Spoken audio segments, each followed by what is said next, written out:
Assalamualaikum teman-teman petani. Nah, ini sambil persiapan berangkat ngarit ya. Masa ngarit dulu. Kita masih ngomongin tentang pH tanah ya. Kita nggak usah risau dengan naik turunnya pH. Yang penting kita nanti ada ikhtiar. Karena apa? Karena naik turunnya pH itu sebenarnya itu bukan masalah.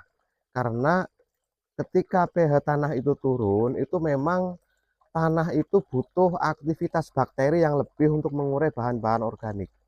Nah, saat itulah bakteri mengurai bahan-bahan organik untuk dijadikan humus, dan humus itu adalah nutrisi pokok bagi tanaman. Jadi ketika pH tanah turun, nah mungkin upaya-upaya yang harus kita lakukan adalah menetralkan. Bukan berarti kita harus selalu risau dan tidak pernah pH tanah kita itu akan stabil, tidak bisa. Kalau pH tanah kita itu stabil, nanti penguraian apa namanya, penguraian bakteri itu tidak bisa secepat ketika dalam pH yang rendah. Contohnya seperti arang sekam. Arang sekam itu kan apa namanya, dia itu bisa untuk menetralkan pH tanah. Namun arang sekam itu tidak bisa terurai karena memang aktivitas bakteri di dalam arang sekam itu tidak kuat mengurai arang sekam itu. Jadi kita ketika tanah kita itu pH-nya asam, kita jangan terlalu risau.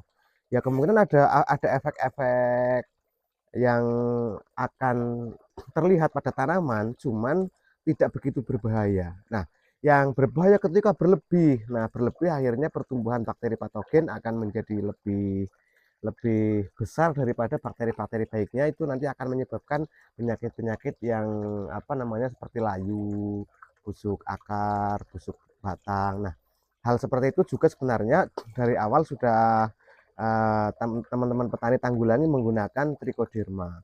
Trichoderma itu adalah salah satu bakteri baik atau jamur trichoderma yang menjadi musuh alami bagi jamur-jamur cendawan. Nah, jadi tanah kita tidak bakalan stabil karena memang tanah butuh pH yang asam untuk mengurai bahan-bahan organik, karena di pH yang asam itu tanaman dapat apa namanya, bahan organik dapat terurai dengan baik.